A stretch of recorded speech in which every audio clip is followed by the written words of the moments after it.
Clerk, please introduce item 331. Item 331, resolution to reappropriate, reallocate, and expend up to $700,000 in CARES Act federal funding for specialized outreach grants and technical assistance to small and disadvantaged businesses.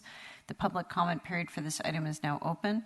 The conference bridge is unlocked. If you're a member of the public and you wish to speak to item 331, please call 619-541-6310 and enter conference ID 877-861 # and you'll be placed in the queue.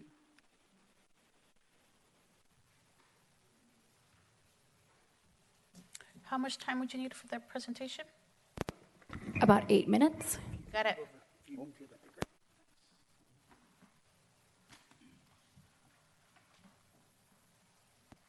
Make sure to introduce yourself for the record. Good morning, council members. My name is Siomalis Crespo, Policy and Council Affairs Coordinator for the Mayor's Office. Today, I bring to you a resolution to reappropriate, reallocate, and expend up to $700,000 from the original allocation of CARES Act funds to the Small Business Relief Fund for the provision of specialized outreach, grants, and technical assistance to economically disadvantaged businesses in San Diego. This item follows council discussions around the city's Small Business Relief Fund and its reach to communities that have been adversely impacted by the pandemic. As a quick overview, the Small Business Relief Fund application launched in both English and Spanish on March 27, 3 days after council allocated $6.1 million in repurposed funds to provide first-come, first-served loans and grants to small businesses impacted by COVID-19. This was in rapid response to the devastating economic effects of the pandemic on small businesses, which make about 98% of all businesses in San Diego. For the almost 3 weeks in which the process was open, 10,232 unique applications were received, far exceeding available funding. The Economic Development Department staff shared program information with community-based organizations and council offices in several ways, also providing 5 separate updates on the progress of the fund and presenting an informational item at the Economic Development and Intergovernmental Relations Committee on July 15th. As a quick update on the distribution of funds, more than 1,000 businesses with proven financial hardship due to COVID-19 have received funding through the Small Business Relief Fund, totaling about $10.3 million, of which about 50% represent an LMI-serving business. As we've discussed in the past, there are several funding mechanisms, all with different requirements. With the funds under the former enterprise zone, the revolving loan fund, and the private donations through San Diego grant makers, all 100% expended already. Now, 42% of the CARES Act funds allocated towards the fund have already been awarded in grants to more than 800 businesses. As you may remember, these CARES Act funds were allocated on June 9 with council approval, with a 50% set aside for applicants in targeted areas within historically marginalized communities, with the intent to provide economic relief to minority-owned, family-run, and owner-operated businesses. Under a revised criteria with expanded eligibility, hundreds of applicants to the Small Business Relief Fund became eligible for grants up to $10,500 based on size under a tier system in which all Promise Zone, Opportunity Zone, and LMI Census Tract businesses or business owners receive an additional $500. The fund has been exclusively awarding CARES Act funds since June 24th, as the process is easier and there are less restrictions associated with those funds. It's been all hands on deck at the Economic Development Department to get this money out as expeditiously as possible, and to show for it, about half of total funds have been awarded over the last 3 to 4 weeks, averaging about $1 million per week. This represents more than 3,000 total full-time equivalent positions impacted, and about 61% of awardees meeting the criteria for the 50% set aside for targeted areas. This is in addition to the more than 300 LMI businesses already awarded with previous funding. On June 9, Council also requested that staff work with agencies that advance the city's goal of providing economic relief to the businesses and communities most impacted by the pandemic.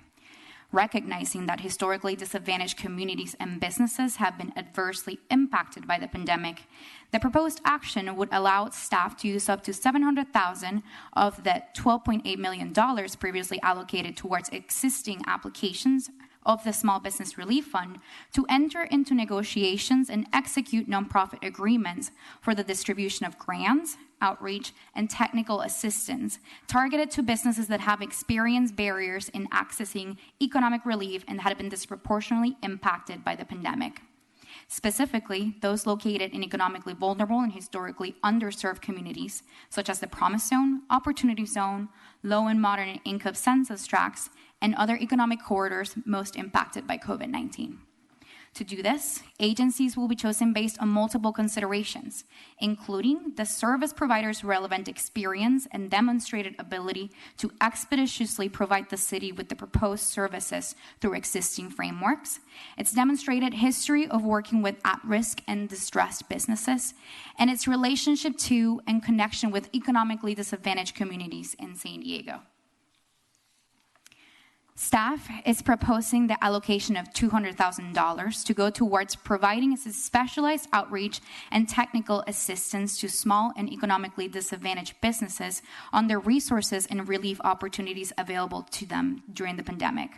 At no cost to them, businesses would receive in language guidance on governmental and non-governmental economic relief programs and initiatives that these communities have had a hard time accessing.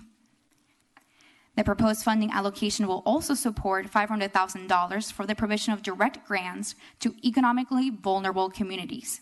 The grants would range between $1,000 and $5,000, and they will be distributed based on the size and need of the business. To be eligible, businesses would have to be located or have a business owner reside in the Promise Zone, Opportunity Zones, LMI census tracts, or specific economic corridors most impacted by the pandemic, for example, areas of higher than average unemployment rates.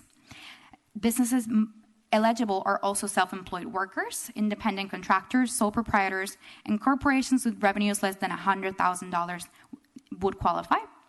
Then the business must also have 10 employees or less, provide current business tax certificate or proof of legitimacy, been in business by January 1st, 2020 or earlier, and have a 20% documented decline in revenue due to COVID-19. We are using CARES Act money for which we're directly held accountable for. So as part of the agreement, the nonprofits will be subject to all federal reporting requirements and record retention clauses.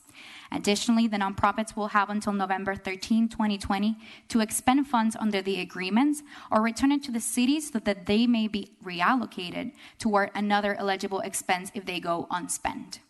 Our Chief Compliance Officer, Matt Helm, will oversee all compliance considerations.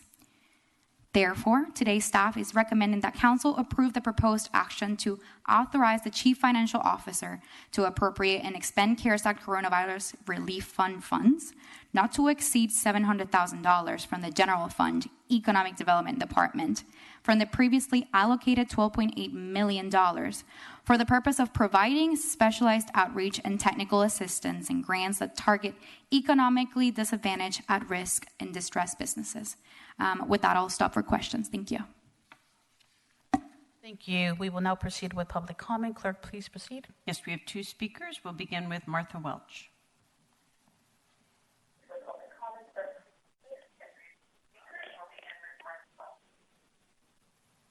Martha Welch, I don't trust you.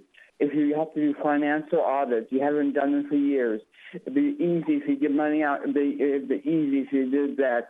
You have to do, I don't trust you. Lies, all the lies right now, because you don't do right now.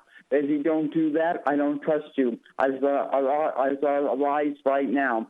You don't do the right thing. I can tell that, like Trump too, you never built that. And housing, you didn't build that. See, all these lies, I can tell you that. There's all these lies. I don't trust them until you fire them. If you don't tax, you don't get money from the state, and they don't do the right thing. Your financial audit until you have to do that. Bye. Thank you, Ms. Welch. Please hang up your phone. We'll go to our next public speaker. Our next speaker is a wireless caller. Joy Sunyata, thank you for the presentation. Thank you, Mayor, and all the other people along the way that have been working on this and made this happen. I really appreciate it. Many years ago, I had my own small business so I understand some of this. And I want to, I have had a really good experience of walking around and talking with some small business owners in my community. And I want to encourage people to do that because I find they really appreciate that. And I wish them the absolute best. And I want to encourage everyone, too, who's listening, the public especially, to follow our state of California legislative meetings because it's going to be really important to see where the money is going to be coming from in many, many areas. So keep abreast of that and call your representatives if you have anything that you really love and want to help. Zenyatta. Thank you so much for your public testimony. We still have one additional speaker who came online, Donna Daybury or Dibbury. Business owners in my community. And I want to encourage people to do that because I find they really appreciate that. And I wish them the absolute best.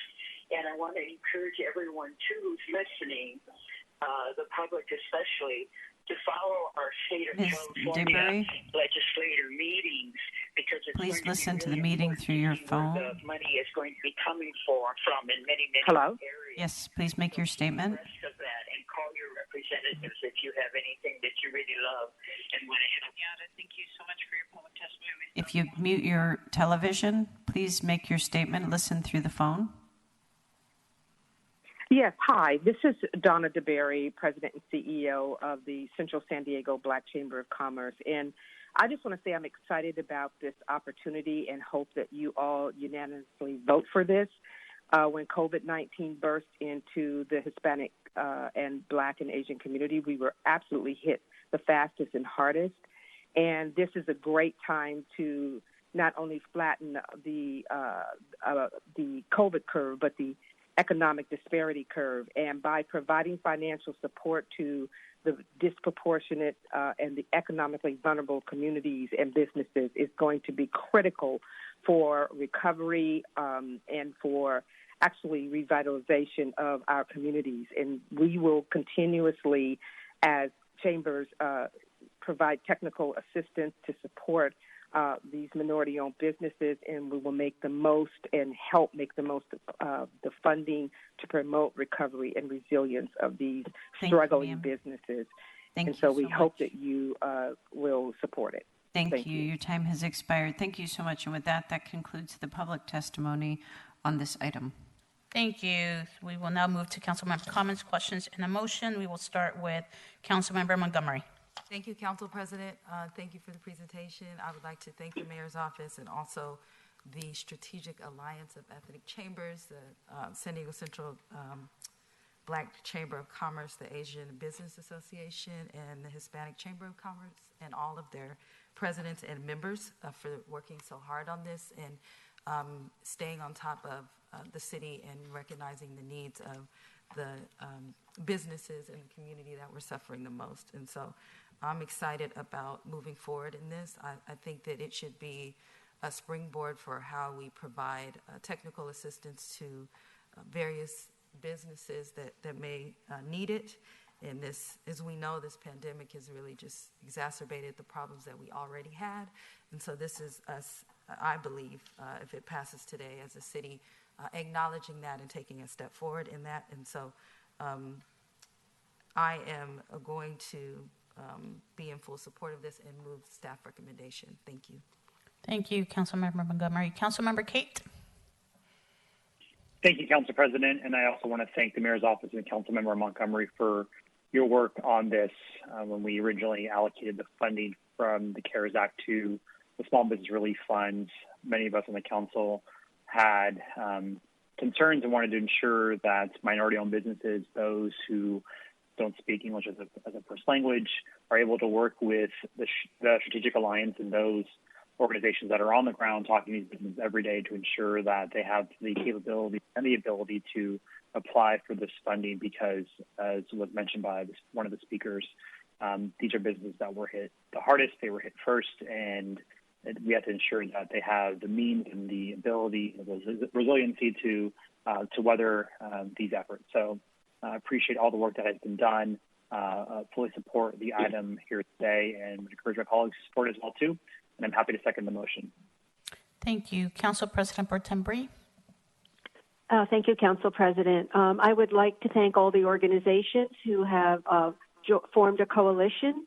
As I've been talking with business owners throughout the city, it's clear that many of them are sole proprietorships, minority-owned businesses who have been left out of the Paycheck Protection Program and other assistance programs.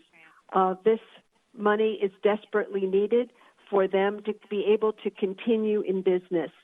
And these businesses are an essential part of what make our city unique. I'm excited to vote yes on this measure today. Thank you. Councilmember Campbell. Thank you. I am also delighted to vote yes on this issue today. Obviously, our city is full of wonderful diversity, and we wish to support it in all of its efforts. Thank you so much. Councilmember Ward. Thank you. I'll vote yes. Councilmember Kersey. Appreciate all the work that's gone into this. Happy to vote yes. Councilmember Kate. You already did that. Councilmember Sherman. Yes. Councilmember Moreno. Thank you for the presentation. Our small business relief fund was well-intentioned, but unfortunately few businesses in the neighborhoods hit hardest by the pandemic have benefited from this. First come, first served system always tends to benefit those with more resources over those with less, and the Small Business Relief Fund was no exception. True equality demands an extra effort by the city to invite all small businesses to apply. That is what this action does today, and I'm proud to support it. Thank you. Thank you. And I am also a yes. I also want to acknowledge the work that the Strategic Alliance has been trying to advance in response to the pandemic, and as stated by Councilmember Montgomery, the importance of making sure that we are putting resources to communities that have been already struggling before pandemic. We know for a fact that they're struggling even further, and this is the intention as to why when we were putting more resources, we really wanted to focus more on these particular communities, businesses. So I'm glad that we're doing this. I'm glad that we're partnering with entities that have the relationships. It's the right thing to do. So I really appreciate the follow-up and putting resources to ensure that the money's getting to those businesses. So thank you. Clerk, please call the roll. It passes unanimously. Thank you.